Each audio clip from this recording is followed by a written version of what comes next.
Welcome one and all to Big News Wednesday.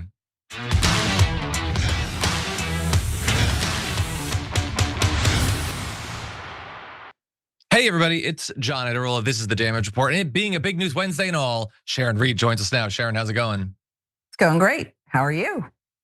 Good, personally, not news-wise and everything, but very glad to have you here. I'm glad to be here. We have an awesome, I think, rundown. Some serious stuff, but with the possibility of good developments coming. Bovino is out as of earlier this week, sort of. That's sort of a mixed case. Maybe Noem next, which would be good. And I think we got to get her out of there so that they can make Jeanine Pirro the next DHS secretary or something. I don't know who it's gonna be, but I want consequences. And aside from that, we got just a lot of stuff. They're deporting kids. Ghislaine Maxwell dropped some bombshells that I think could reignite the fire on the Epstein files. Lindsey Graham is horny for war as always. There's a lot of stuff to discuss. I do wanna let everyone know, this is gonna be, I'm gonna 1 minute of whining. So I don't know if it's gonna manifest, but I had a dental appointment yesterday. And obviously I take immaculate care of my teeth, so it's no big deal or anything. But he was doing a filling because again, immaculate care of teeth, and he cut my tongue with whatever, so it's not really throbbing or burning anymore. But I think as I talk a lot, it might. So my if I'm starting to slur anything, it's because a chunk was taken out of the base of my tongue yesterday. So everybody, be aware of that. Also, I don't know if it's visible on camera. I felt like my hair wouldn't rest. I'm a little bit worried that my newfound commitment to healthy eating via protein Pop-Tarts is making my hair too vigorous now, and I can't contain it. So everybody, bear with me as I deal with this new follicular challenge. But with all that said, you ready to discuss some news? Yes, I just want to know though, is there a timetable for when that portion of your tongue will grow back? Sometimes tongues are like ankles. When you sprain them, it takes a long time. I thought that was gonna be a cankle joke about Trump. No, supposedly the tongues and the gums do heal quickly. That's what they say. Okay. So we'll see. Hopefully, fine. It already feels much better than it did yesterday. You sound fine. No subtitles needed. Yeah. Okay, I don't want to sound like my dentures are falling out like I'm Trump or anything. But anyway, button, share, stream, blah, blah, blah. Let's jump into the news. Do you still have confidence in DHS Secretary Kristi Noem? You brought up the success at the border. Look, you do. She was there with the border. Who closed up the border? She did, with Tom Homan, with the whole group. I mean, they closed up the border. The border is a tremendous success, one of the most secure borders in the entire world. Kristi Noem gonna step down? No. Okay, so there was a bit of hedging when he was first asked about Kristi Noem, where he's like, no, she's great, she did the border. And also Homan did the border and a whole group did the border, which makes it sound as if you would be okay with her leaving. I mean, you got all those other people. But then in the second clip, he does just say no. And so if you have a lot of hope that Kristi Noem is gonna be canned, both for the absolutely, there's no forgiveness for what she said about Alex Preddy, about Renee Nicole Good, let alone the fact that prior to her declaring 2 innocent Americans gunned down by the secret police as domestic terrorists, she also didn't do her job, wasn't qualified to do her job, wasn't interested in her job, and mostly just put on a variety of hats and vests and spurs and injected things into herself. She seemed mostly in it for the cosplay. So there's a lot of reasons why she should go, but Trump is, as of now, holding the line. But bear in mind, he was holding the line entirely on ice up until the last couple days ago. So the pressure continues to build. Maybe it'll be enough to push him to fire her.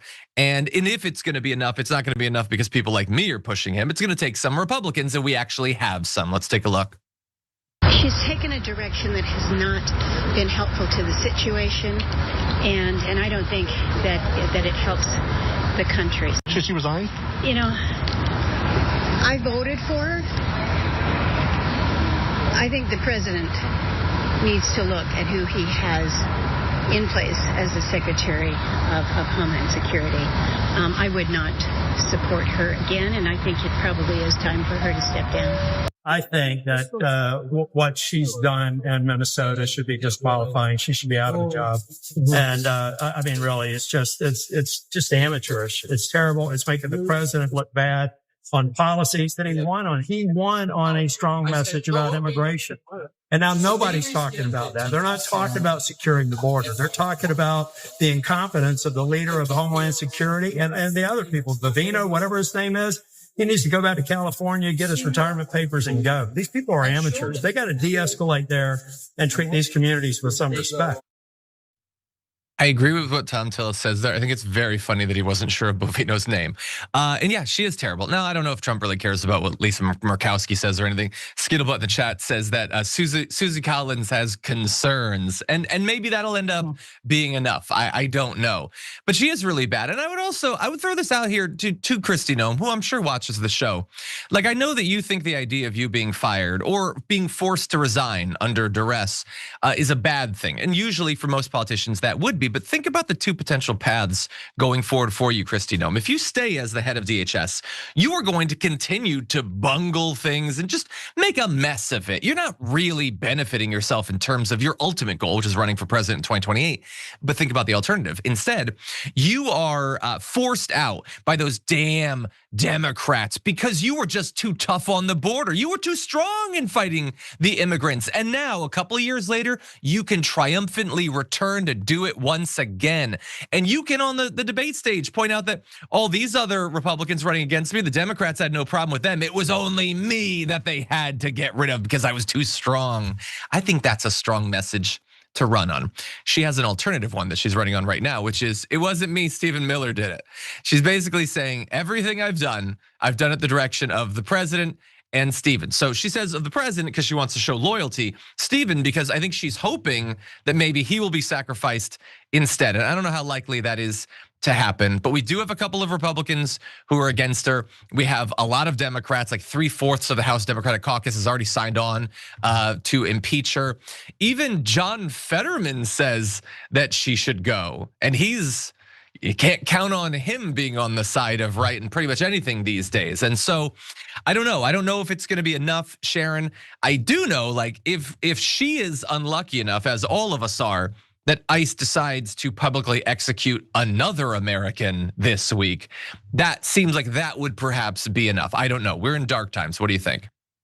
Well, she's not going to survive this, and picking a fight with Stephen Miller, who is like a cockroach and can survive like an atomic bomb. He's going to stay, and she's going to go, and it's not going to make much of a difference, okay? Thanks, Murkowski and anyone else on the Republican side.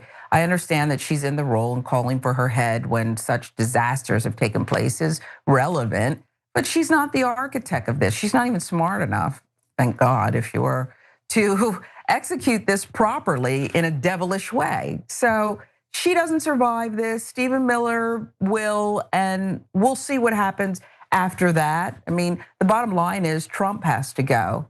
That's the bottom line. Yeah. I think it's wild that like you've had like a couple of people like appointed to boards or whatever by Zoran Mamdani, where like people went back in their tweets and they're like, they said something really libby, really progressive about, I don't know, housing or something. It's like, oh, they have to leave. Well, obviously they have to leave. Stephen Miller called an innocent American murdered ICU nurse an assassin. And it's just like, I guess, well, I mean, we'll move on to it in a minute, but Kristi Noem just declares like all that. Bovino eventually did get fired because saying he was gonna massacre him. Like they can just, the standards are so wildly different for either side. And let me demonstrate that actually. I wanna show you just a little clip. This is Donald Trump. This is, to me, if I didn't know anything about a politician and I heard them say this, I would know everything I needed to know about them. Take a look. Bottom line, it was terrible. Both of them were terrible. The other was terrible too. And I'm not sure about his parents, but I know her parents were big Trump fans. Makes me feel bad anyway. But I mean, I guess you could say even worse. They were tremendous Trump people, Trump fans. And you know, the daughter was, she was, I don't know if you could say radicalized, maybe not. I don't know. But I hate to see it. I hate to see that. Yeah, I don't think that he particularly cares about either of those two people dying. He cares that it's hurting him politically, and he decides to smear her once again. I guess she was radicalized. You know, if you don't instantly comply with the secret police, you're probably some sort of radical. So they're still smearing her, but the biggest issue there was obviously it's worse when it's a kid of people that voted for him. He said, I guess you could say that. I guess you could. I don't think you should. I don't think that's presidential. I don't think that's mature. I think that should be beneath the dignity, whatever remaining dignity America has at this point. Why would you say that? That if the two innocent Americans gunned down in the streets by your paramilitary forces, it's worse when one of their parents are Trumpers. That's insane, Sharon. Quick thoughts? Look, I think he's so gross for even mentioning people who his policies have murdered. It's just, it's beyond, well, it's inhumane, just like him. So the thought that he would get a pass on that and that that's our new normal, I just can't get past. I can't get past any of this, and I want action now. And it looks something like not just Kristi, not just Bavino, not just Stephen Miller. I think it's time to go straight for the head of this. And I think there's a path forward if we just do that instead of focusing on all of his distractions. When somebody places a kiss-up call to him for good reason, I know why, the governor of Minnesota would do something like that to try to save his people from being executed. But I think that now's the time to take all of this energy and murders and channel it into one guy, not the woman who stays in glam and wears that hat and shoots puppies. Yeah, no, I think that you are very right. And I think we're on a similar train of thought, which is why I wanted us to discuss that clip, because I think a lot of people are doing a thing that arguably I'm doing and have been doing this week as well, which is, I guess we just sort of, without even necessarily thinking about it, just assume, well, nothing can be done about Trump. Nothing's gonna be done. So maybe we can pick off his aides and allies because they're horrible. But that also does treat him, I think Jon Stewart was talking about this on his podcast. It treats Trump, who's trying to be treated as a bystander to his own presidency, as a bystander to his own policies and the effects of them. He made all of this happen. He got them killed. He was very clear campaigning, there's gonna be mass deportations, one day of violence, and I can get it cleared up, direct quote. It's gonna be a bloody bit. Like, he said all that stuff, and what do you know? There's blood in the streets now, but he gets to sort of just comment on it a little bit. It's not him. Nobody's forcing him out of power or anything, but he is the one who made it happen. He's the one that's maintaining it. He's the one who's even defending Kristi Noem. And so we should focus on the other, and granted, some of these people, Stephen Miller, have said even more abhorrent things, but he is fundamentally still the president, for better or worse, and I think you know where I come down on that. So with that said, let's now turn to Stephen Miller. Stephen Miller feels a little bit more desperate than usual. Oh, he comes out like an innocent American being shot, and he's throwing around assassin this, massacre that. But a couple days later, all of a sudden, his rhetoric is sounding a little bit different. I think that he fears he could potentially lose his position. I don't think he's confident he'll lose his position, and certainly I'm not. But he's being a little bit more careful with his language than I can ever remember him being. And remember what he said after Alex was gunned down in Minneapolis. An assassin tried to murder federal agents, and this is your response. Confidently stating an absolutely insane and irrational, emotional, hysterical stance of his because he thought it would be convenient. And now all of a sudden he's backtracking. Miller apparently claimed that the White House had provided clear guidance to DHS that the extra personnel that had been sent to Minnesota for force protection should be used for conducting fugitive operations to create a physical barrier between the arrest teams and the disruptors. We're evaluating why the CBP team may not have been following that protocol. It's strange. You seem to think they were following the protocol just fine after they gunned him down, just fine after they shot a single mom in the face multiple times. You didn't seem to have a problem with the protocol then. You were kind of gloating, kind of celebrating. All of a sudden, mistakes might have been made. Not by me, never by me. I didn't do anything wrong. I didn't even say anything wrong. But those anonymous people that you don't get to know who they are, they might have done something. Let's not really investigate or anything, but but maybe they did something wrong. He does not usually speak in these terms. And by the way, in terms of the messaging that came out immediately after the killing, there's new reporting by Axios. Immediately after Preddy was fatally shot in Minneapolis, administration officials in Washington knew they had a potential disaster on their hands, but had little information. The officers directly involved in the shooting, quote, all shut up and got lawyers real quick. So there wasn't a lot of information. I mean, what you could do in this case is arrest them and begin questioning them because they just murdered someone. Instead, it's like, they don't want to cooperate. What are you gonna do, I guess? Anyway, the CBP officers on the ground furnished a report that White House officials told Axios left officials with the belief that Preddy had brandished a gun. Miller, quote, heard gun and knew what the narrative would be. Preddy came to massacre cops, a source briefed on the process of assembling the press statement said. So that stuff from Bovino and everything, I'm sure Bovino had no problem claiming without evidence that that's what this was, but apparently it was Stephen Miller that came up with that. And so he's not just commenting from the sidelines, this is the guy who's leading it. And anyway, look, a lot of people I think very rightly want him out. He's insane. He's like the most explicitly fascistic member of the Trump regime. He should be nowhere near government power. He shouldn't be in charge of his own affairs, let alone ours. But if you are confident that he'll get fired, here is Lindsey Graham to perhaps pour some cold water on that. As to Stephen Miller, to my colleagues who believe that you can convince Donald Trump that Stephen Miller is a liability for him, good luck with that. When this clock strikes 12 on the Trump era, there'll be a few people walking out the door with Donald Trump. Stephen Miller will be in that group.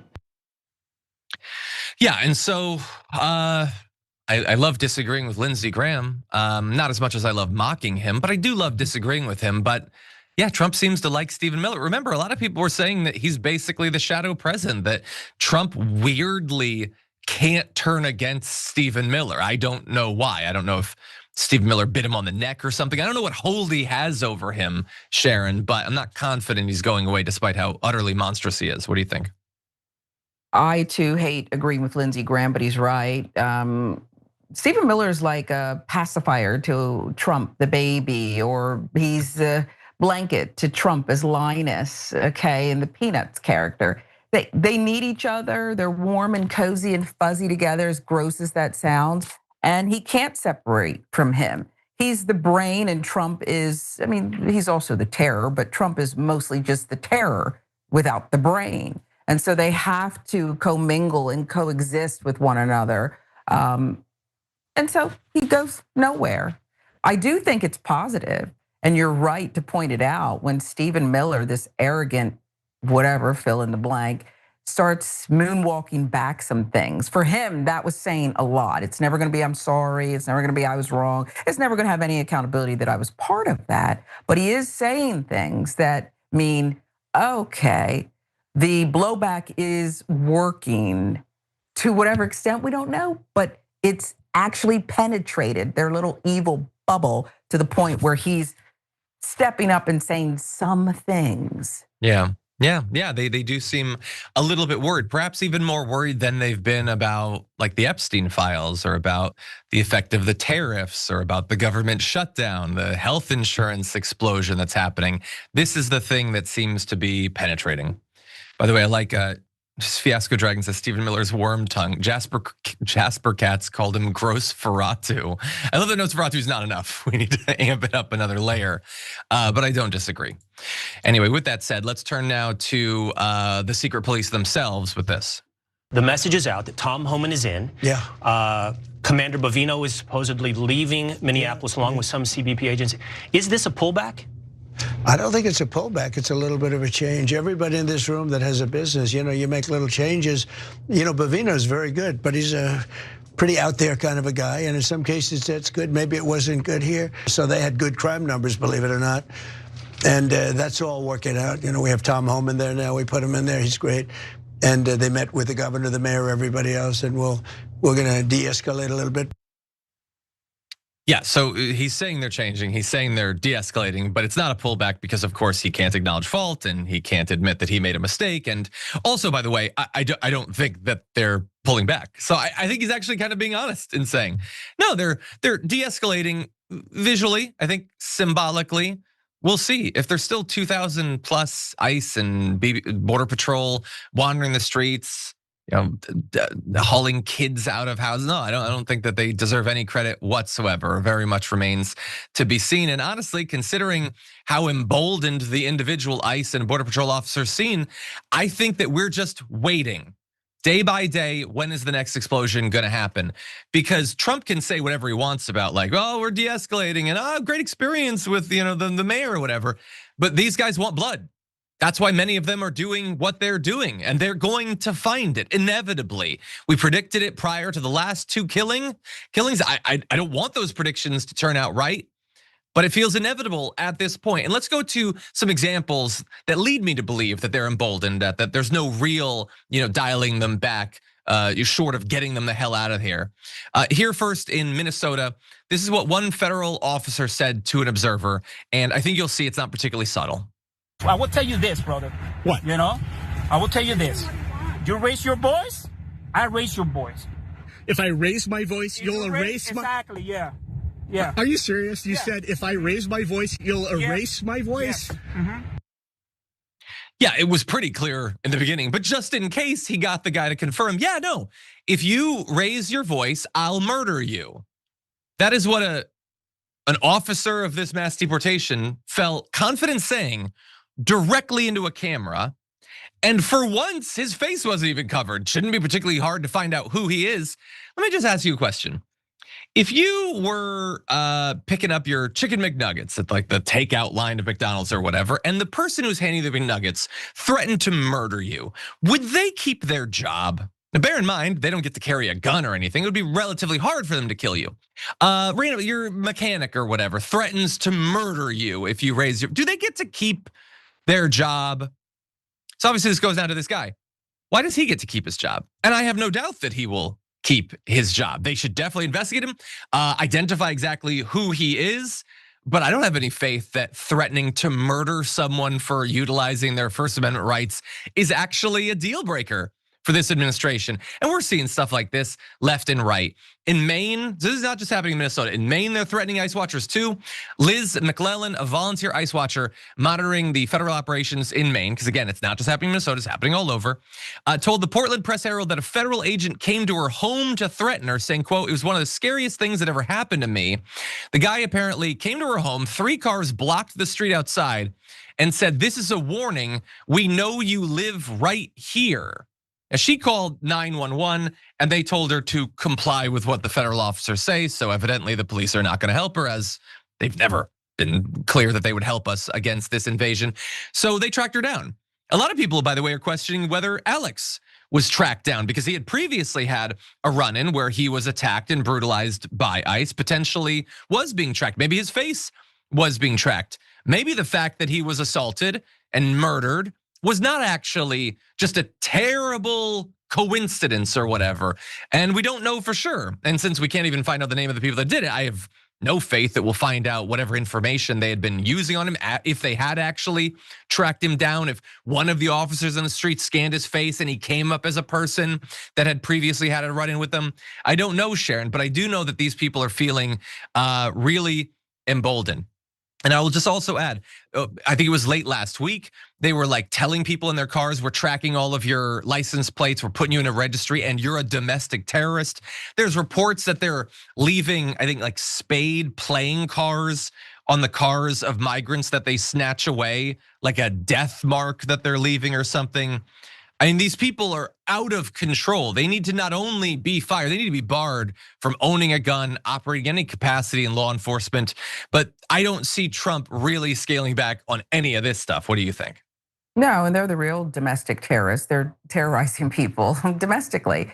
And in addition to the cards, there's reports of them passing around flasks as they sit and wait and prey on people who are just trying to be American and follow the rules. That is what they're doing. And they're more than emboldened. When you look at public killings where we have actual footage of that is traumatizing and being looped again and again and again on cable news for necessary reasons, I get it, but they're not even placed on administrative leave.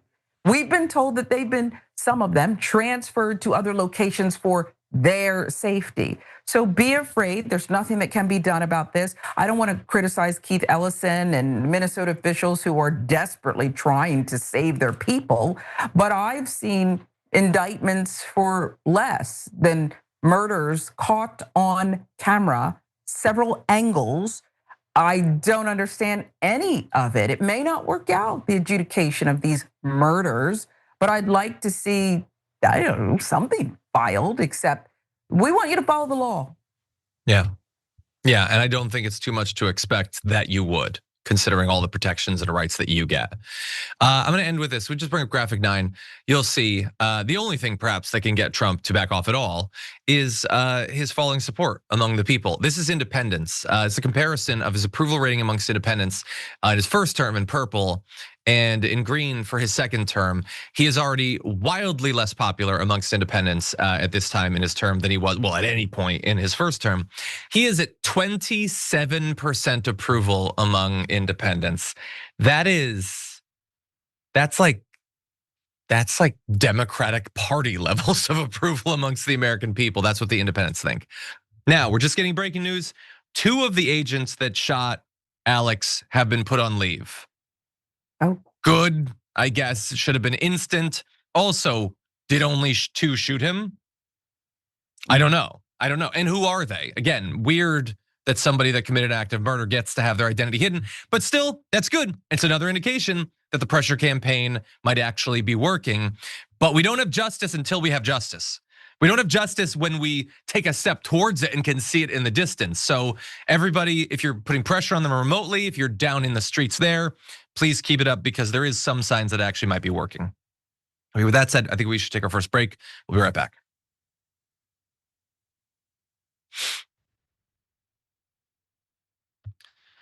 Okay, everybody. By the way, I did see, I think it was Galfar. Thank you, Galfar, for letting me know. And I did search it.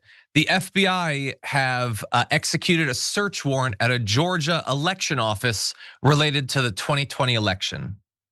So, is it too early to say it has begun? That's the story of this year, is everything they're gonna do to try to take control of these elections and remove the will of the people as any determining factor in what happens with Congress coming out of this. And so we still have to learn a lot more about what actually happened. We'll see, but thank you, Galfar, for letting me know about that. We do rely, while we're live, on the audience to keep us updated on breaking news. Anyway, with that said, let's jump into some comments. Urban Hermit says, her stepping down would leave a big hat to fill. That's pretty good, Urban. You know what, Urban Hermit? Do you have a Blue Apron gift card? If you don't have a Blue Apron gift card, you just got yourself one. Send an email to rewards@tyrtnetwork.com and we'll get you set up with that. Thank you. Asmouse Prophet says, Kristi, time to get your blanket pardon and skip town. Yeah, perhaps. What's the statute of limitations on dog murder? Oh, was it Galfar? I thought it was Galfar. Okay, well then, whoever it was, I apologize. I thought I clocked it in the corner of my eye, Galfar. It's just this screen over here. Guam will capsize dragon says, play a clip of Susan Collins saying, I think ICE has learned its lesson. I am so ready to be done with Collins. My God. I mean, she's not as bad as some of them. Like, honestly, I prefer her to like a John Fetterman or a Kirsten Sinema or whatever, which seems ridiculous, but God, I'm ready to be done with people like that. Okay, CD and North Dog Dad sent a Damage Report membership on YouTube. Thank you, that's super nice of you. A Grouchy Dragon sent 5 memberships, a super nice thing for you to do, particularly considering how grouchy you are. I do appreciate it. Okay. CD Northstock Dad also says in a super chat, hold on, Ukami saying, John, did you see that Zuck is clamping down on people posting anything that might have to do with what ICE agents are doing to people? They're deleting and censoring things, saying it's misinformation and doxing. First of all, I thought that the lesson we learned when Trump was reinstated all this stuff was that misinformation is totally cool now. You can lie about climate change, you can lie about COVID and everything. So all of a sudden, I guess there's one protected class in America and it's ICE officers. And again, the issue, of course, is that it's not misinformation. They're literally reporting on what they're doing. By the way, nobody should be surprised by this. Mark Zuckerberg blows. He's blown for a really long time. You shouldn't have any faith in him. Anyway. Okay, wait. Okay. CD Northstar Dad says in a super chat, new hashtags, please use them everywhere on social media. Hashtag bring back Friday Power Panel. Hashtag PP Hour 1. Hashtag PP Hour 2. Hashtag PPP post game. Well, I think last week there was a power panel in the second hour. There was not in the first. They're always experimenting. It's entirely possible to come back. By the way, I have nothing to do with it. I don't get to determine it or whatever. I like the power panels. We do generally cover like one extra story by only having two people, but I hear what you're saying, and I love when people drop it, you know? But again, it's not up to me. Okay, let's see. DJ Payne says in super chat, Lindsey Graham, it's past his nap time and his vitamin E intake with his milk of the poppy.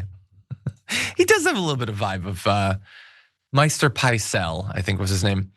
Okay, 28 seconds. DJ Payne also says in a super chat, I swear our government is the most blatantly fascist, racist, corruptly and grossly incompetent, bizarro world version of the TV show Friends. Do you think that like Noem and Stephen Miller are coming over to the White House for breakfast before work? By the way, I know a lot of people have noted that, but that is the wildest thing now that I'm an adult, that show routinely had them meeting up to have breakfast before going to work. That's insane.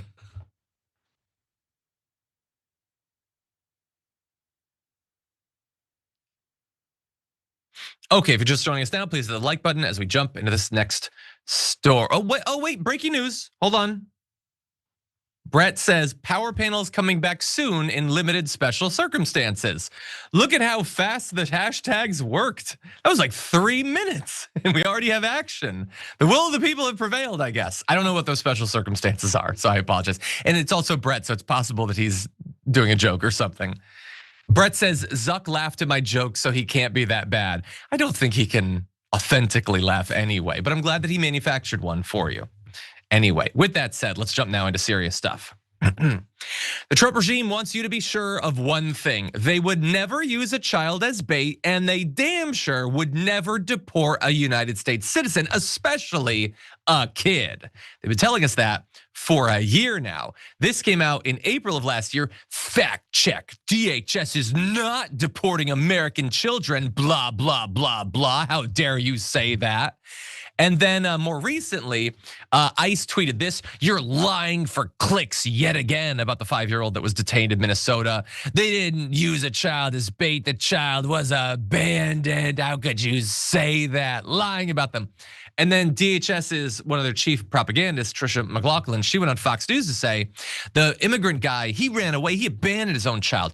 Our law enforcement officers, they comforted the child. Oh, I bet the kid felt super comforted, by the way. Made sure that he was safe. They actually gave him McDonald's. By the way, I'm glad that you fed him. I'm glad that you did not starve the kid. Great work, great work. McDonald's, I'm not judging. My kid loves McNuggets as much as anyone, but it's not like a special effort that you take to get McDonald's. It's like the easiest low effort way to feed a kid. You're not getting brownie points for going through the drive-in on your way to the prison or whatever. Don't brag about that. And I don't think the kid wanted to hear music. I think they wanted to hear their parents' voices. So again, no credit whatsoever. And all of this, the icy doth protest too much because this also happened.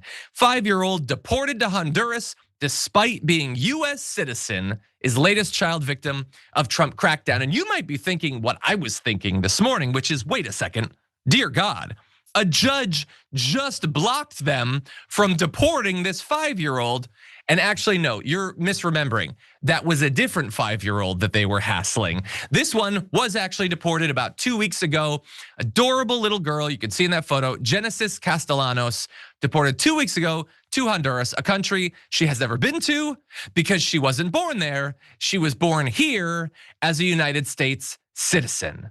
And ICE was acting on an administrative deportation order against the child's mother, which was issued back in 2019 before Genesis was even born.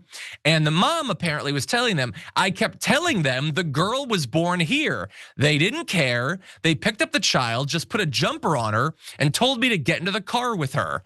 The two were held for almost a week in a hotel 80 minutes from their home without access to a lawyer or a hearing before a judge before being summarily deported to Honduras.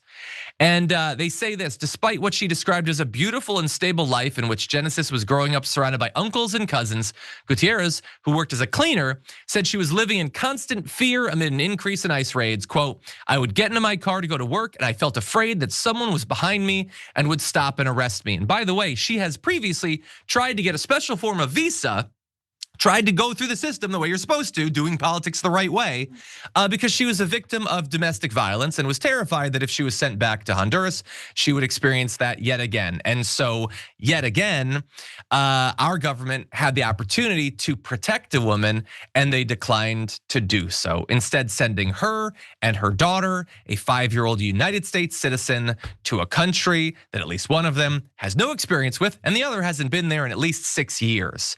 And I will also remind you before you jump in, Sharon, that little girl, the 5-year-old US citizen, if Donald Trump gets his way, will not be a United States citizen, because Donald Trump has been trying since he was sworn in to illegally and unconstitutionally strip her citizenship away by getting rid of birthright citizenship, something that he has no constitutional ability to do, but the Supreme Court might give to him anyway because they see him as a god emperor, not as a democratically elected president. Sharon, I apologize. What do you think? No. There's at least 2 clowns who wear those black robes at the highest court in the land who are probably considering doing just that. What you described, it has nothing to do with ICE. It was an international kidnapping. They kidnapped a US citizen and sent her someplace that she knows nothing about, denied any and all due process.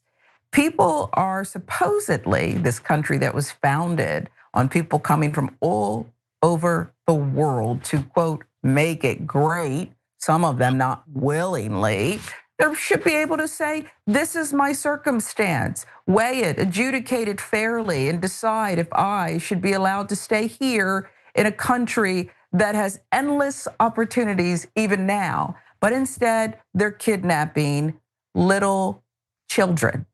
It's hard to stomach, but it's not a one-off, it's our reality. There are people who were put in cages, little children, years ago. They did not have the ability to say who their parents were or divulge an address or anything, and they still have not been reunited with their blood relatives because of this guy. Yeah, no, 100%. It's grotesque, and like I understand that, you know, the 3 good Democrats that exist in this country have a lot on their hands right now with what's going on in Minneapolis and everything. But like, I kind of don't understand why this little girl isn't front page news. I mean, she's a United States citizen. Her mom did not want her to be deported. That's always the cover story that the Trump administration says. She's being very clear. And they didn't get to see a judge. Their rights were utterly taken away. It's a United States citizen whose rights were stripped away. And by the way, media, she is an adorable 5-year-old girl. Like, you can't make you can't put her picture on the news. Why are they not talking about this? Get her back. And I'm not seeing it. Maybe there's somebody who's working on it behind the scenes, but I haven't seen them make nearly a big enough deal about it. This seems like a slam dunk case. But anyway, let's turn now to another one of those things that is, you know, a thing that we have to deal with now. Let's jump into this. I think they have to show that they can love our country. They have to be proud. Not like Ilhan Omar. Did you see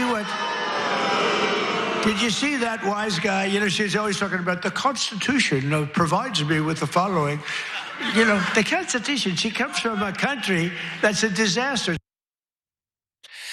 That is Donald Trump, just hours, I think, before Ilhan Omar was attacked at one of her town hall events, with Donald Trump once again smearing her, attacking her, saying conspiracy theories about her, pretending not to understand how her name is pronounced, vilifying her and demonizing her so that his utterly deranged base will forget about all the ways that he has broken his vows to them, not lived up to the responsibilities of the job, and instead just focus on this damn Somali woman. And so she was attacked, and he was inspiring them to do it right beforehand. Now, he was asked about the attack by Rachel Scott of ABC News and said, did you see the video? And he said, no, I don't think about her. I think she's a fraud. I really don't think about that.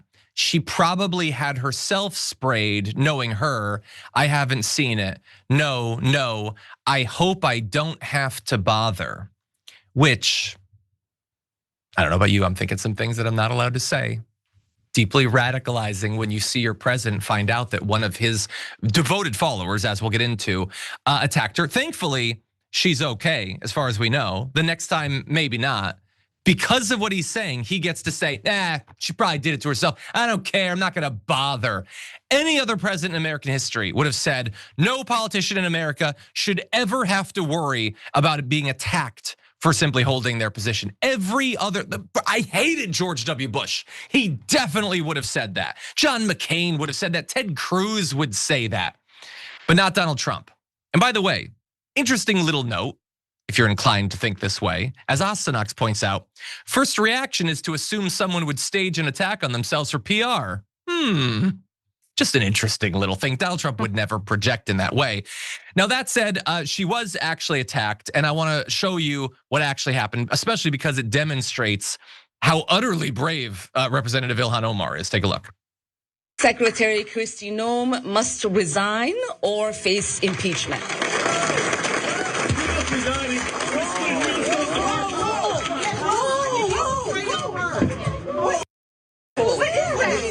I don't know. Oh my God, he sprayed something on her. I need a napkin to know nothing. No, we will continue. No. Ilhan, you need to go get checked. No, we will continue this. We're not gonna get away with it. So that was the first video that I saw that came out. The guy runs up shouting at her with a syringe in his hand and sprays the liquid on her, which could have been anything. It could have been a poison. It could have been acid. We don't know. We know that it was a strongly smelling liquid. I don't believe that it's actually been identified just yet. Maybe it was something that was dangerous and we don't yet know. But what I love about this is she doesn't back down. And I want to show you, it's even clearer in this second angle. Take a look.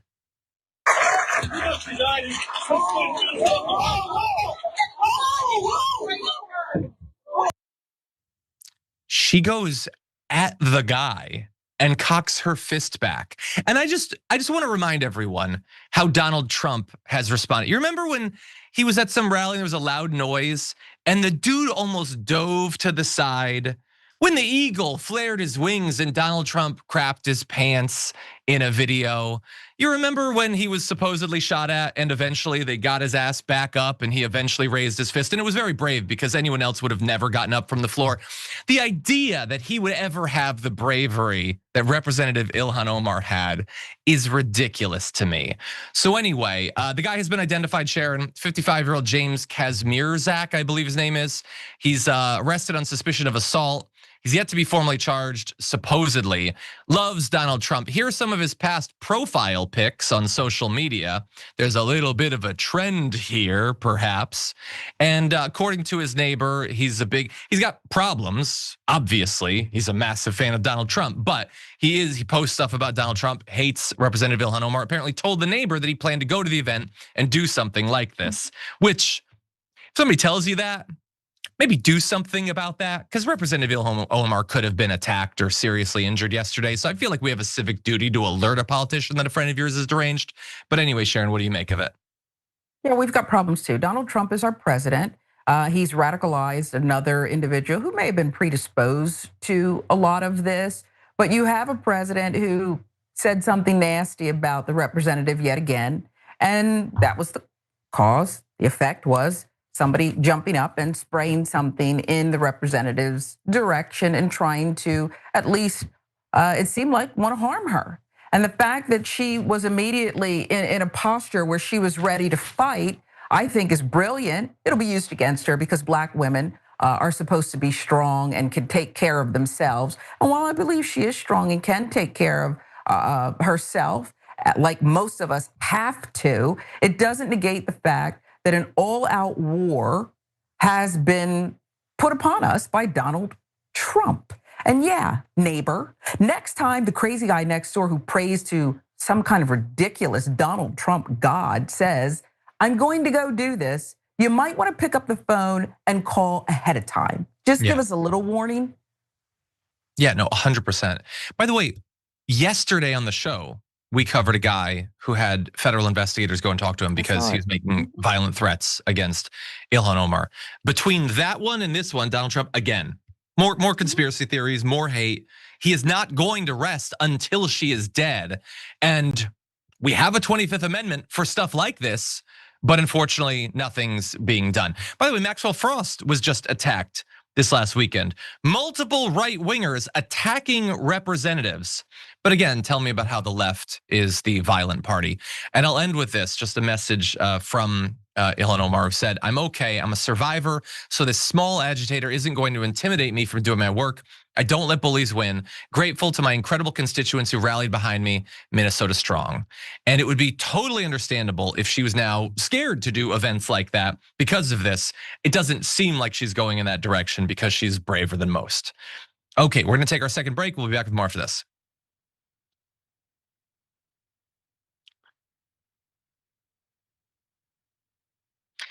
Bearing in mind that I guess she didn't have to, but if she had just full on punched the guy in the face, I wouldn't be against it. I don't want political violence, but I feel like he asked for it at that point.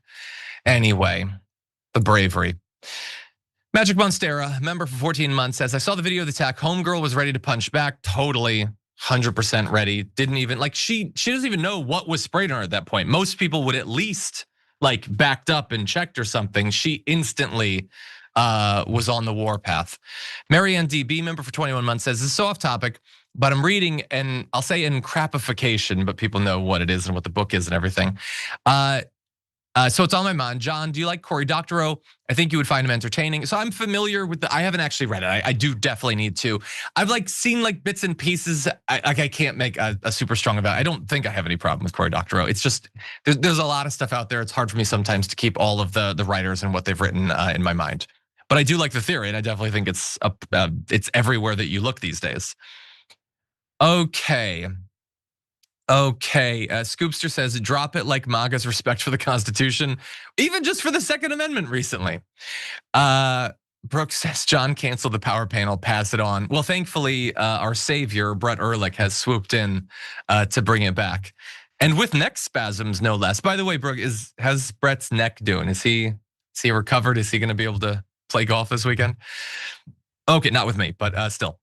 DJ Payne says, oh, we did read that. Thank you for that super chat. I appreciate it. No golf for Brett 3 weeks in a row. I think it's time. Like, when a racehorse breaks its leg, you don't just let it suffer. You do something about it. Brooke, I think you have to help your husband out. Anyway, Gargle Dragon says, "I'm trying to keep my sanity by watching you and building the Lego Goonies set." There's a Lego Goonies set? Hold up, is it the pirate ship? Is it like the piano? There's a Lego Goonies set. It's the pirate ship. It's $330. God damn.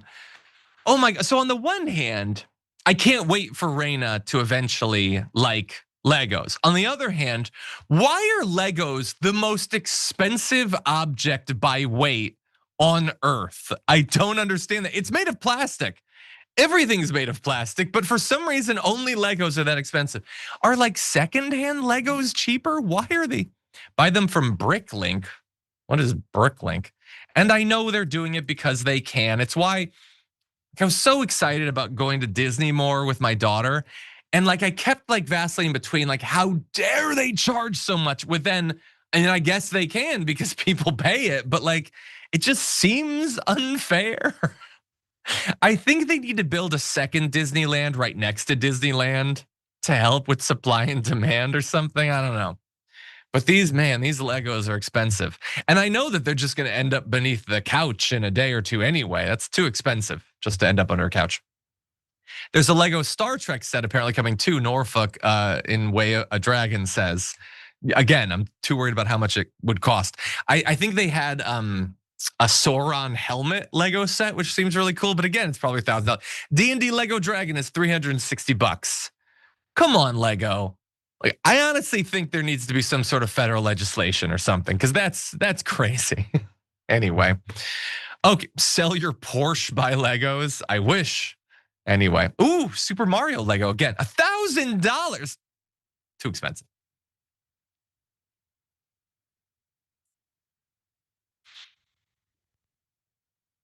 Okay, everybody, more news to come, but first I wanted to remind you about a partnership TYT is doing with Noble Mobile, the only wireless plan that pays you to use your phone less.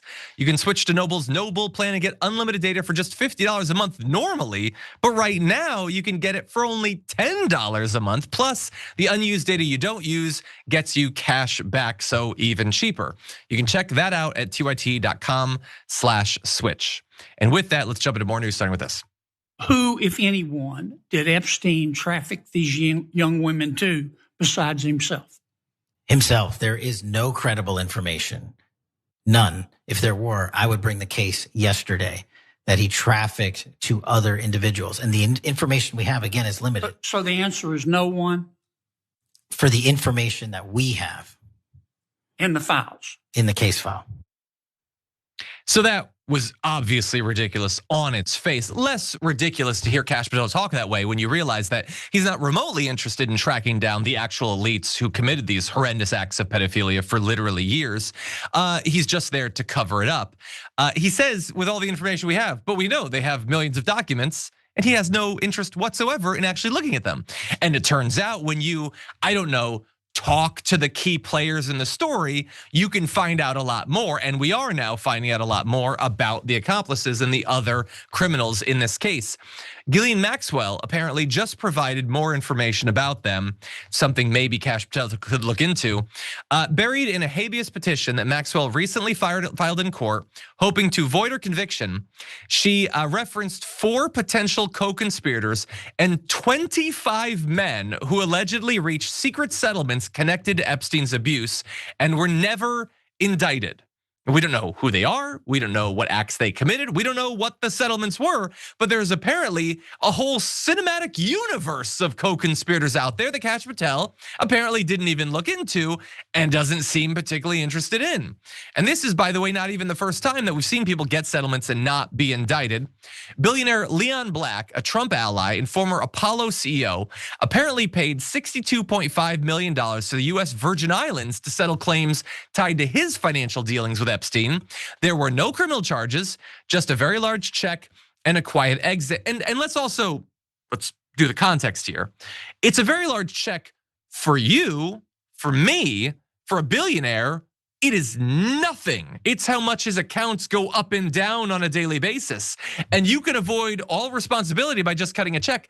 This, by the way, if you're a QAnon person who believes that financial elites are able to be predators on little kids and then they're protected by the system, I don't know a better example of that than this. So you can potentially, I mean, again, we don't know exactly what he did. You can do all of this stuff and just cut a check for the change you found in your couch and you get away with it.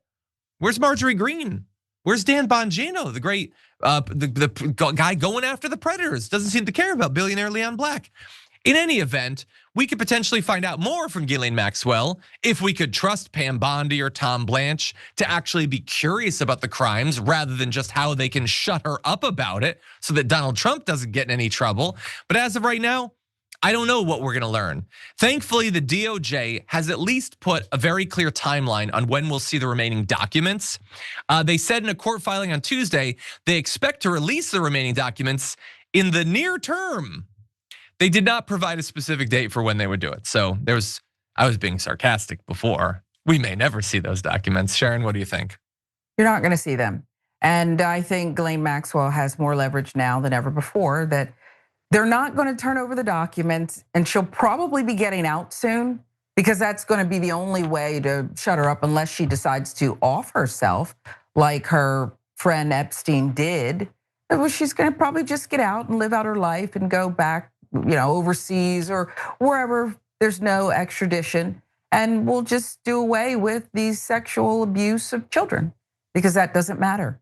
Doesn't matter at all.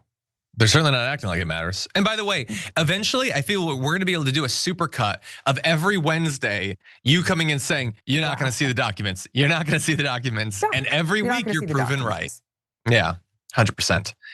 Okay, I think we have time. We do. Okay, this is an important story, so let's use the last few minutes we have. Let's start with the idea that Donald Trump is Reagan plus. He's a man of peace, but not to be trifled with. So what did he tell the protesters? Keep protesting. Help is on the way. I hope he can find a deal to end the bloodshed in Iran. But Iran's the largest state sponsor of terrorism. They've killed probably 30,000 of their people. And here's what I think. When Donald Trump promises you something, he will deliver. To the Iranian people, President Trump has your back. Help will be on the way. I'm not going to say any more.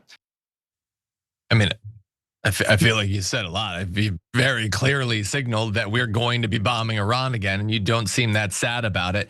Amidst all of the incredibly sad sucking up to Donald Trump, considering how much Donald Trump has humiliated Lindsey Graham. Him saying, Donald Trump is a man of peace, but not to be trifled with. Neither of those things are true. I mean, he'll kill American citizens, so maybe don't trifle with him, but man of peace is utterly ridiculous. So anyway, we're just doing a little check-in on this slow-moving regime change war that Lindsey Graham is so delighted about.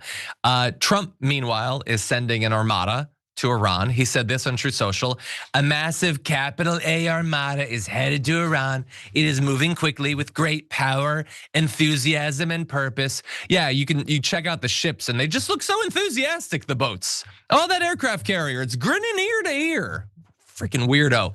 It is a larger fleet headed by the great capital A aircraft carrier Abraham Lincoln than that sent to Venezuela. With Venezuela, it is ready, willing, and able to rapidly fulfill its mission with speed and violence if necessary. Again, wait, I thought that was just a criminal thing. That wasn't an active war against Venezuela. You've told us. You're talking about it a little bit differently now. Hopefully, Iran will quickly come to the table and negotiate a fair and equitable deal. No nuclear weapons. What are you talking about? You said you already destroyed their capability to do nuclear weapons. I'm getting some mixed messages here. Anyway, time is running out. As I once told Iran, make a deal. They didn't, and there was Operation Midnight Hammer, a major destruction of Iran. The next attack will be far worse. Don't make that happen again. Thank you for your attention to this matter. And so that implied that maybe there won't be regime change. There will be a deal of some sort. Lindsey Graham gets a little bit worried there, says, Mr. President, I hope so, as long as it's a good deal. Well done. Keep standing by the protesters in Iran. They can be our friends. The Ayatollah will never be our friend. He is like bristling at the concept that there could be a nonviolent outcome to all of this. He's very worried about it. But look, he's not wrong that they have killed a lot of the protesters. That has continued. The protests have continued, Sharon. What do you make of the current status quo? Are you talking about in Minnesota or another country? Okay. Good point. Look, there's two bad entities here. Nobody is supporting what's going on over there, but the fact that Lindsey Graham, who always wants to prove that he's such an insider, and so far up Donald Trump's you know what, that I know something that you don't. That's all I can say for now, but help is on the way. I mean, get out of here. What kind of help is on the way? Are we gonna screw it up like we did other places and then withdraw prematurely? I mean, there's no plan, there's nothing long-term. Oh yeah, what about Venezuela? Wasn't there something going on there? So to rely on, hey, Iranian people, if you're relying on what this guy has to say, count me out. I mean, come on, this is lunacy, okay? Don't rely on anything this guy has to say. Whatever he knows, it does bother me because clearly he's been listening to somebody who's been bloviating either on the golf course or wherever else.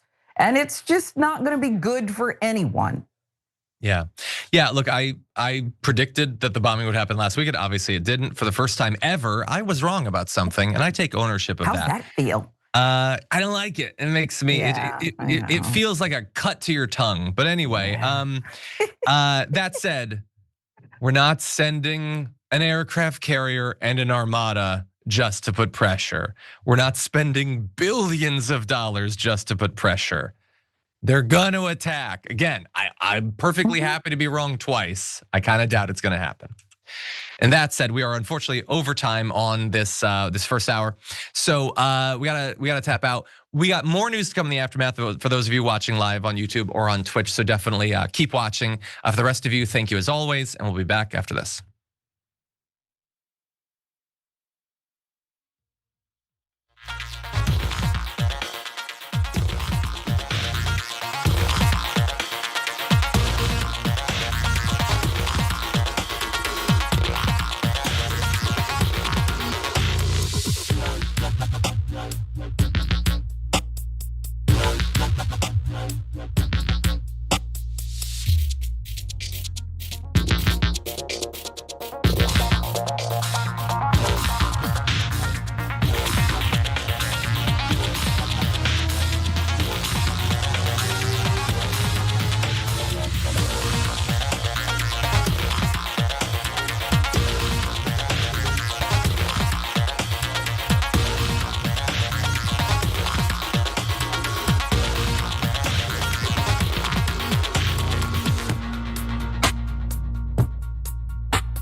Welcome back, one and all, to the Aftermath, in which we have fun news, including we've kind of been doing a series of these utterly bizarre Trump fundraising emails, and I think we have the most deranged one yet. We'll be closing out the show with that, so definitely stay tuned. But first, don't forget about our sponsor, Noble Mobile. Save money by using your phone less and get unlimited data for just $50 a month at tyt.com/switch. And I want to read a couple comments. Super chat from Ronald Kame, who says, "Keep up the good work, John." Thank you, I appreciate that. Gargle Dragon in a super chat says, "I'm trying to keep my." Oh, that was the one about the Lego Goonies set, and says, "Thanks for the dose of sanity and Sharon. Sharon's sanity is so good." It is. And thank you for the link to the reference to Bricklink. I'm looking it up. It's like a secondhand place where you can buy Lego sets, which are still wildly expensive, but I guess cheaper. So I will look into that. I think Raina will be into Lego. She likes building things. Okay, let's see. Kelly Sharkey, member for 60 months, says 5 years. Woohoo! Thank you for your 5 years of support. And Young Grifted and Black Dragon, member for 22 months, says affordability is such an old-fashioned word, but don't worry, our president will get those Lego prices reduced by 600%. Exactly. They'll pay you thousands for every set you buy. Anyway, with that said, let's jump into some more news, starting with this. He needs to get his act together, and our representatives here in Iowa need to stop following his lead. I'm not voting Republican again. It's all about him. He thinks he's God, and he's gonna take over the world. So if it wasn't clear from that, that is a woman, a former Trump voter, being interviewed about the dissatisfaction she has with Donald Trump and with the other Republicans around him, and she's evidently tapping out. She's done with the whole Republican thing. And there's not nearly enough of those sort of people, but there is more every day, and for a wide variety of different reasons. And so as Donald Trump continues to have problems with independents, his problems with the Republicans are increasing as well. And I think BuzzFeed actually talked to a lot of different people on the ground, former Trump voters, about what was like the cutting off point for him. And some of these are pretty fascinating. One said, "As a Minneapolis resident, I voted for him 3 times, defended ICE in every debate with fellow colleagues and protesters. Seeing Trump and his administration's response to Saturday's execution," that being of Alex Pretty, "sickens me. That made me wake up to what's really happening." Good, it should. I'll leave off the thing where I say that you should have already been awake. It's fine. Good, this is a thing that should wake you up. I'm glad that it did. One said, "I initially supported ICE until I saw what was happening in Minnesota. When Renee Good was killed, a switch completely flipped in me, and now I can see what is really happening. I am pissed off with the blatant lies, lack of compassion, and the all-out bullying, not to mention killing, that's happening to American citizens. The administration must be stopped." And in a minute, we'll turn to some of the other things that apparently has been that switch moment. But Sharon, I want to bring you in. I assume you're not necessarily going to buy a ton of this, but these were some pretty drastic events. If anything is going to break through to some people, this seems like the sort of thing that would. What do you make of it? I think it's a bunch of malarkey. Isn't that what Joe Biden used to say? It is. But I have no choice but to be hopeful.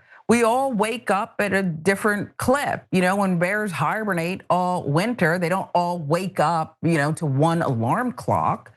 Some get up and then a couple weeks later, days, night, morning, whatever, they emerge from their little cocoons there and go look to find some salmon swimming upstream. Okay, so maybe different events shake people to the core in different ways, and it's not even up to me to buy it. I guess it's actually happening. We saw one woman who was offered a pardon for her activities on January 6th testify in front of Congress and say she rejected the pardon because she realized how wrong she was eventually. Yeah. So I don't wish her any ill will. I don't want to call her stupid. She woke up eventually and stood up with integrity. So yeah, all that, I guess. Yeah, I mean, I think a lot of the same things that you're saying when we do these sorts of stories, but I do try to remind myself, we have the responsibility, but also the luxury of paying attention to what's actually happening. And for a regular person, maybe they don't somehow realize that Fox News is fake news. It's not real. And also the social media algorithms are designed to dupe people, to delude them. That's how Facebook works. That's how Twitter works. That's how, especially increasingly recently, TikTok works. It's designed to make people not understand what's going on. And so we shouldn't perhaps be super surprised when it works. When all of the world's richest people and the most powerful technology that's ever been built succeeds in its goal of convincing people that what is happening is not what's really happening. And so that's on Minneapolis. There are other things that were cited in these interviews. One said, not last few weeks, but last few months, I had soured on Trump with the tariffs. The fact that no one was stopping Nazi memes in official US agency tweets was disgusting. The last few weeks where he insulted our strongest allies over Greenland. All great issues to have with him, both the economic stuff, the weird white supremacist stuff that we have profiled on, like the Department of Labor even sending those out, let alone ICE and DHS and all that. And then obviously the gross stuff about Greenland. One said, my in-laws, closet Trump voters, are mad they can't make national parks camping reservations. And I love that one because that would really bother me too. Recently, one of the I don't think it's a national park, but like a county park or whatever that my wife and I go to, it already wasn't open 7 days a week. They just took away another day while raising the price to go. This is what happens when we don't take our commitment to actual quality of life seriously. We defund all this stuff and everything. It's really annoying for regular people. One said, my wife's parents are big MAGA. My mother-in-law was saying over Christmas how disgusted she was with his comments about the death of Rob Reiner and his wife. I generally try to avoid their BS, but I spent 30 seconds ranting about how he started his campaign for the first term, making fun of a reporter with disabilities. Technically, I think that was about halfway through. He started it by making fun of Mexicans as rapists and murderers and all that. But yeah, the comment about Rob Reiner, that was really grotesque. That should cause some people to remove their support. I'll discuss one more, said, I was never sold on Trump, but didn't feel he was this dangerous until his second term. Now I feel like an idiot because everything the left predicted has come true. Good. It is difficult for people to admit that sort of thing. I am glad that this person was able to. Any other thoughts, Sharon? No, this is where jank is in my head because whenever I'm on the main show, you know what his stance is about welcoming and the big tent and we have no other choice. Which I buy when he starts passionately saying it. And then a few minutes later, I'm back to wanting them the hell out of my life for good. But I support it in the moment and maybe even beyond because we've been through a lot in this country. We'll go through more. And yeah, I just don't get it. And maybe that's my own shortcomings and limitations. I cannot see beyond what I think is reality in my own worldview, which I think is rooted mostly in reality, mostly. Yeah. I just don't get them, but okay, I guess we're all part of these United States of America. Yeah. I don't know why I rolled my eyes. I want to stay, I guess, but the physical like role changes.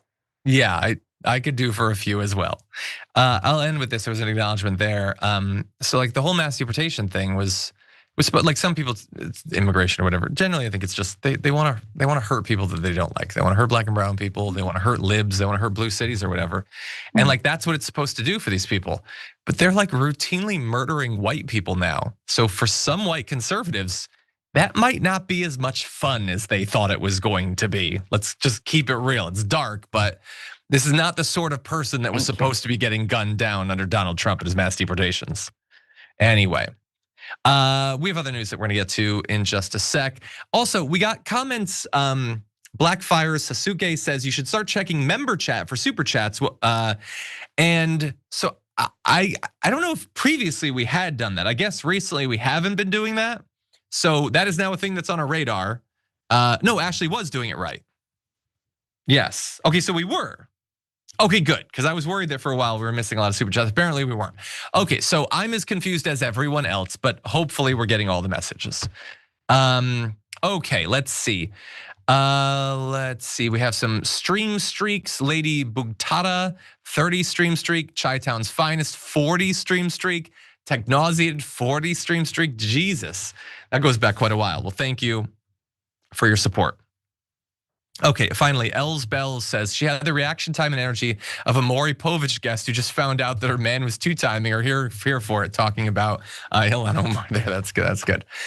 Okay, let's jump into some more news. CBS News editor-in-chief Bari Weiss, Love saying that. She had a big town hall where she was trying to deal with CBS and get them to be okay with some of the changes that she's been put into effect. And effectively, she indicated that she's going to continue leaning into the right-wing propaganda, even as it has utterly failed to bring in new viewers, its supposed stated goal. Here's how she put it. The honest truth is, right now, we are not producing a product that enough people want. And so what is she going to do about it?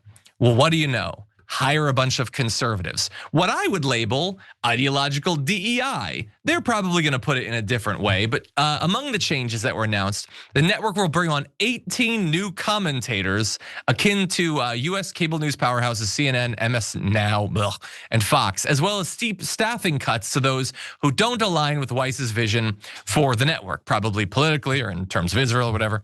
The new hires include conservative podcasters Niall Ferguson and Patrick McGee, and others like physician Mark Hyman, who has close ties to Robert F. Kennedy Jr., who has been controversial for scaling back vaccines, and he has some commentary in that area too.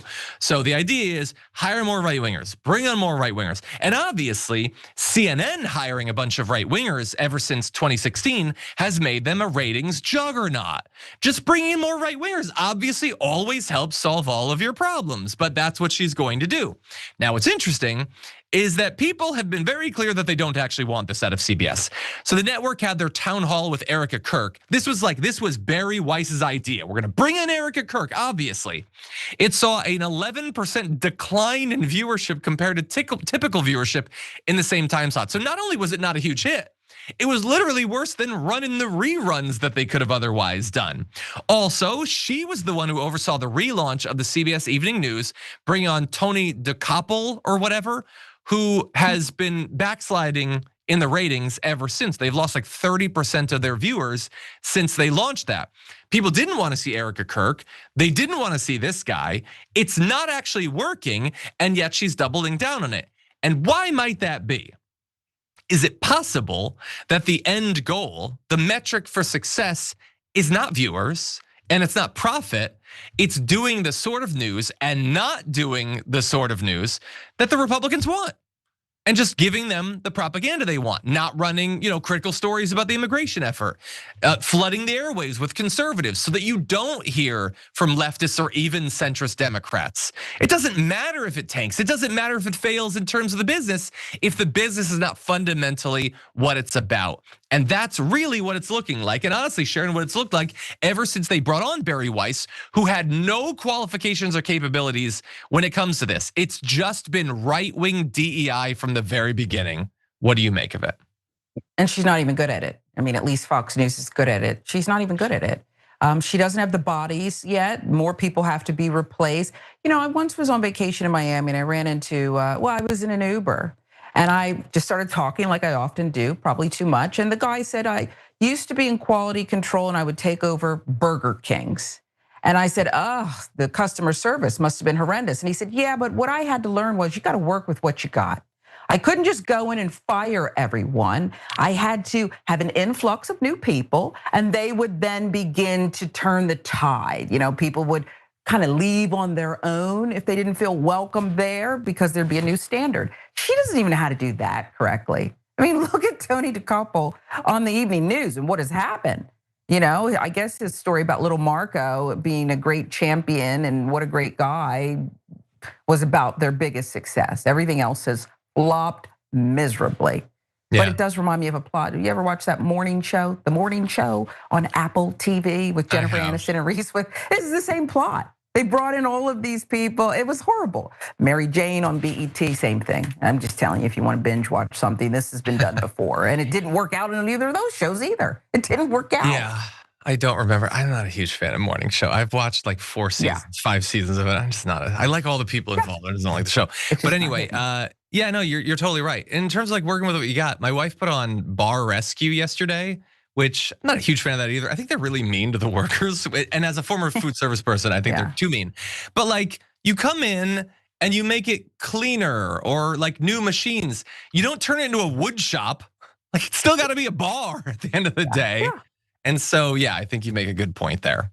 Anyway, with that said, we have one more story we're gonna get to in just a sec. First, Winston Smith says, she looks like the worst of the worst to me. I'm not sure who that's a reference to. I don't remember which story that came in during, sorry. Asmoth Prophet, I had read that, thank you. Guam, I did as well. Els Bells, thank you. Okay, Salt of the Union says, little behind, but once again, the only thing that gets Graham going is tide of twinks and people dying, Jesus. Oh, it was sarcasm about the 5-year-old, the worst of the worst thing. There you go. Okay, people are telling me that Bar Rescue is fake. Well, it is a reality show. I'm sure that it's not totally authentic or whatever. Anyway, okay, I think we have time for one more story. Why don't we jump into this? Regular old MAGA people might want to think twice about defending what's going on with ICE, because if they're not careful, they might soon be in the crosshairs. And it's not me warning them of that. Donald Trump is actually warning them of that in one of the most deranged fundraising emails I've ever seen. And I actually weirdly make a habit of consuming these. And so he wants his own voters and supporters to prove that they're not illegal aliens. And you're gonna be shocked to find out how you prove that. Or not actually shocked, because it's money. He wants your money. Money mia, money please, is what he has to say to them. Here's the actual email. So it's Donald Trump with camo behind him for some reason. Says, I reached out last week about my citizens only survey. Your file says you're a top MAGA patriot, but my records to my survey still say response pending. Don't tell me you're an illegal alien. That cannot be true. This is your final moment to prove me wrong, Brian, please. Are you a proud American citizen, or does ICE need to come and track you down? That's usually when I'm reading one of these things, I'll add in a stupid John thing that I say. That's in the actual text of the email. He's threatening to track them down with ICE if they don't give him money. What the hell is happening? And by the way, that's not going to me. That's not going to Sharon. You have to be wildly pro-Trump to still be on these email lists. And that's the people, old MAGA red hat wearing grandmas and grandpas are getting that email. And they're probably legitimately scared because they don't understand how any of this tech stuff works. And yeah, as Skittlebutt says, give me money or I'll deport you, or at the very least, I'll terrify you into thinking I'm gonna deport you, because obviously they would never deport an actual US citizen. That's more sarcasm for you. They actually do that routinely. So anyway, we have this too. If we can bring on more, this is another version that omits that part, but goes heavier on another aspect. So let's see, look. You last week to see if you would take my citizens only survey. You see the thing about the top MAGA patriot and everything. I cannot think of any reason you wouldn't have responded unless you're an illegal alien. And so again, like browbeating them. And I love that the top part, Democrats are fiddling with their fingers. I don't know what that's supposed to mean. Twisting their hair and clenching their jaws as they pray you won't respond to my message if this is true. So, okay, so he has a database of top MAGA patriots, supposedly. It's a real thing, it's an Excel file. And he doesn't want to believe that you could be an illegal alien. He wants to believe that you're a citizen. And meanwhile, on the sideline, Chuck Schumer's like, no, they're gonna uncover the illegal aliens. This is, again, this isn't stuff they're sending to us. This is stuff they're sending to their most loyal and devoted followers. And this is how they torment them, begging them for money that many of them can ill afford, especially considering the state of the economy under Donald Trump. And then they have the actual survey where they literally just ask if you're an American citizen or not, and then tell you to end the survey immediately if you're actually illegal. And then there's a weird bit of, you get the gender stuff, male, female, or I'm insane. I don't know, I guess the intern that put this together is having a little bit of fun with themselves, but this is like truly deranged stuff. And I understand, Sharon, you know, Nancy Pelosi sends some weird and over the top fundraising emails too, but I've never seen anything as deranged as this. What do you think? It is the result of an insecure population that's been radicalized, his PTSD, and is now part of this madness that is a group think sense of belonging. That is so insulting that it deserves the middle finger, not any response. However, because there is a segment of our population, sadly, that is so in need of this belonging and this security blanket, of this evil MAGA doing, it's actually a good targeted ad. Yeah. This is a great targeted ad. And you and I, who I think are still rooted in reality, it could be that we're having this whole show and that we're the delusional ones. It could actually be that. I don't know, because this is the world I exist in. It kind of feels like it. But this is actually going to resonate with some people. They'd rather be anything else than this boogeyman as defined by Trump and MAGA. Look how sad that is. These are our friends. What's next? They're gonna hitch a ride on the Hail Bop, drink that special purple juice that everyone doesn't wake up from? I don't know, but it kind of feels like they would. There's a segment that would. Yeah, it is sad. It's not just the individual email is sad. The entire situation is sad. Someone in the chat, I don't see, Ash Manil says, what are they even fundraising for? Yeah. What is he asking them for money for, man? First of all, he can't even run again. Second of all, he made $1.4 billion. Him and Elon Musk, if they wanted, and they supposedly want to be popular, they want to be loved and all that, it is so easy for them to have that with the money they have. Trump could just be like, he could send out these emails and be like, hey, I just want to let you know about what we're doing. And I want to encourage you to talk to your neighbors, to be active on the issues you care about. But obviously, I'm never going to ask you for a donation because I'm a successful billionaire. And I know that you're struggling thanks to damn Joe Biden, how he wrecked the economy. So I'm not going to ask you for money. That's crazy. I'm a billionaire. I just want to let you know that I'm fighting on behalf of you. Instead, he asked for money. He doesn't have to. He could never raise another dollar, and it wouldn't make any difference. The billions he's bringing in with his corruption and his bribery and everything, it is madness that he's still fleecing them for their last cent. But that's how the movement works up until they drink the purple juice. Anyway, thank you, Sharon. As always, that last story was a little bit frustrating, but you certainly were not. A pleasure to discuss politics with you. Thank you for being here. Well, thank you. And your tongue held up just fine. I think you did great. I didn't hear anything with the hole or anything. It was great. Thank you. I appreciate that. No, now you're thinking about it again. Sorry. Yeah, I know. No, it's on my mind.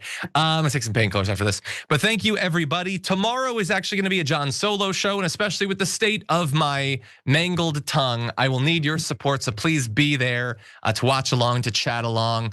And we'll be ending the week as we always do with Brett Ehrlich, neck spasms notwithstanding. So a lot to look forward to in the week. For now, though, stay safe out there, stay sane out there, and we'll see you soon.